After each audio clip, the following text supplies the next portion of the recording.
네, 안녕하세요. 살림 강의를 보는 권현준입니다. 자, 이번 시간에는 23년도 1회차 이제 나왔던 기출 문제 같은 거를 이제 출제율이 높았던 거 문제 위주로 이제 복원을 해서 이제 풀이를 시작하도록 하겠습니다. 자, 첫 번째 보시면 가지치기에 대한 설명, 옳은 것을 골라라. 자, 1번을 보시면은 화렵수종의 지흉부를 제거하면 안 된다라고 되어 있습니다. 자, 화렵수종 같은 경우에는 지흉부까지 제거하게 되면 잘리는, 즉 상처 부위가 너무 커지게 되기 때문에 상처 유압도 힘들고 그 다음에 식물병 침입 같은 가능성이 높아지게 됩니다. 그래서 화렵수 같은 경우에는 주로 융기부 부분을 절단하기 때문에 이 지흉부는 제거하면 안 된다. 이게 옳은 것이 되겠죠.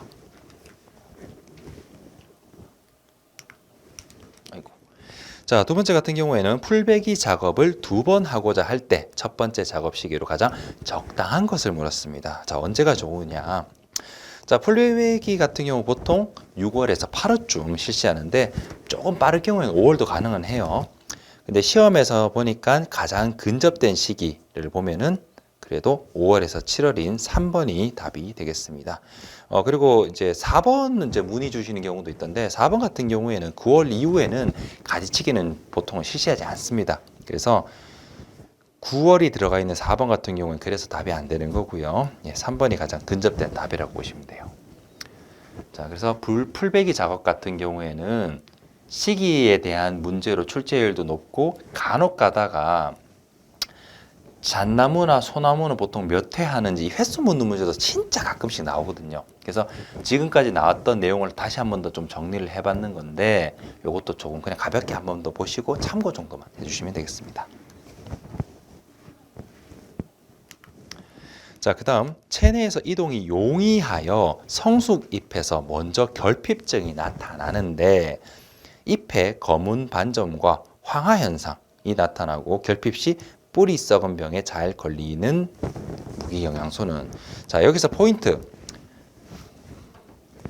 딱 잘 보시면 돼요. 일단은 체내 이동이 용이한 양분이네.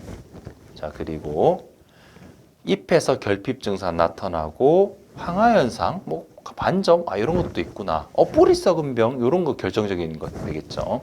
자, 여기에 관련된 게 바로 4번에 있는 칼륨이 되겠는데, 자, 칼륨 같은 경우에는 황화 현상 일어납니다.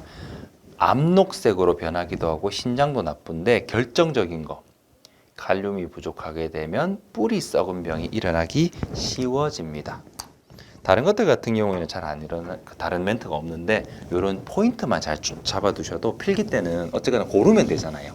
고르는 문제이기 때문에 필답처럼 제대로 암기하려고 막 이렇게 다 외우려고 머리를 쓸 필요는 없고 키워드 정도만 잘 연결해 두어도 문제 푸는데, 그러니까 원래는 이 문제를 풀기 위해서는 10이라는 지식이 필요한데 이 정도만 해도 풀 수 있는 거, 이런 중요 키워드 잘 체크해 두시기 바랍니다.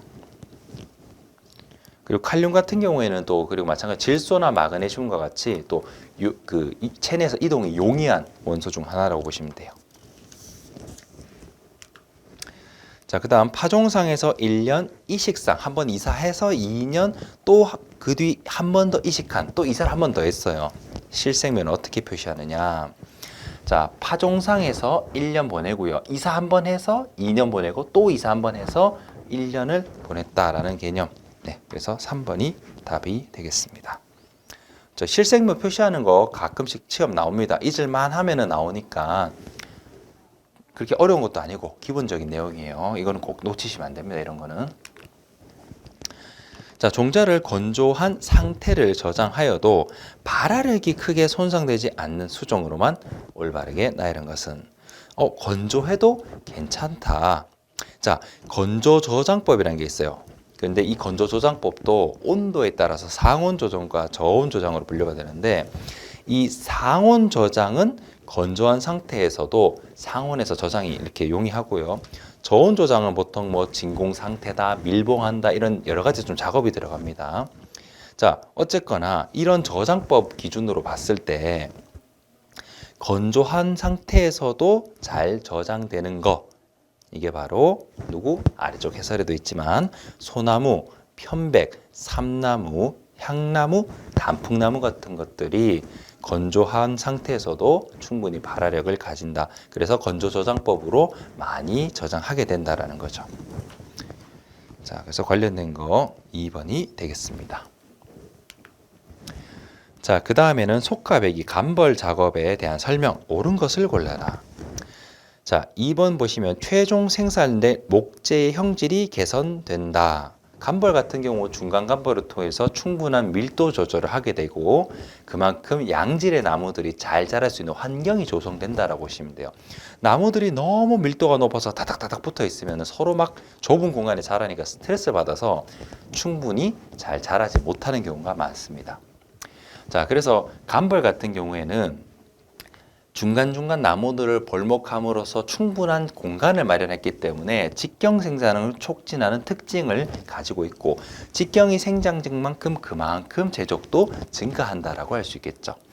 즉 형질이 개선된다라고 표현할 수 있는 겁니다. 자, 그 외에도 다른 특징들을 보면 산불 그리고 어떤 식물 병가 같은 위해 이런 것들이 감소되고요. 밀도 조절 때문에 지력 같은 것도 증가하게 됩니다. 자, 그리고 중간에 간벌했다. 나무가 생겼네. 잎목이 어느 정도 통나무가 좀 생겼어. 중간 소득에 대한 경제성도 있어요.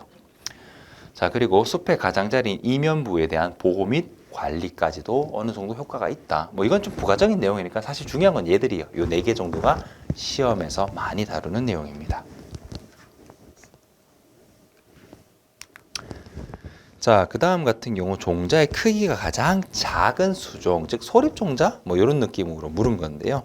자, 1번에 알루스 자포니카 뭐 오리나무, 2번에 파이너스 잣나무, 3번에 동백이고 4번은 에스컬러스 칠렵수네요. 자, 이런 수종들이 나왔는데 1번에 있는 오리나무 같은 경우에는 세립종자라고 해서 가장 작은 세립, 중립, 대립이 있는데 그 중 가장 작은 종자로 분류가 됩니다.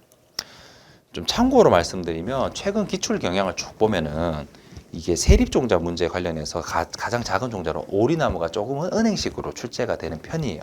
예, 그런 것도 좀 예상하면서 조금 더 집중해 주시면 좋겠죠.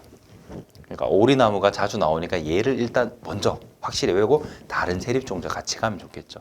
항상 학습을 하실 때 암기할 때 그냥 하지 마시고 짚어드리는 거 우선적으로 출제율이 높은 거 위주로 확실히 하고 다음으로 넘어가시기 바랍니다. 자, 그 다음 보시면 수목에서 질소 결핍 증상 나타나는 주요 현상을 물었는데 질소 결핍 증상이래요. 자, 질소는요 단백질의 주요 구성 원소 중 하나죠. 그래서 광합성을 하는 잎에 많은 편인데 이게 많이 있다 보니까 질소가 결핍되면 그 다량 함유되어 있는 부위 잎에서 뭔가 현상이 나타나겠죠. 바로 황화 현상이 주로 나타나게 됩니다. 3번이 되겠죠. 자, 수목의 호흡 작용이 일어나는 세포 내 기관을 물었습니다. 자, 호흡 작용, 호흡 과정을 통해서 전자 전달이나 ATP 같은 에너지 관련된 거 합성하는 거 바로 4번에 있는 미토콘드리아가 되겠습니다. 자, 식재 관련된 계산 문제가 나왔습니다. 가로 1m, 세로 4m, 그리고 기준이 1헥타르 식재 넓이가 나왔어요. 자, 1헥타르가 몇 미터 제곱이죠? 100m 곱하기 100m에서 10,000m 제곱입니다. 자, 그럼 오케이, 만은 나왔어요. 그 다음에는 식재하는 간격이 얼마? 1 곱하기 4. 4로 그냥 나누어 주면 되겠죠. 총 2,500 심기가 가능하겠다. 1번이 되겠죠.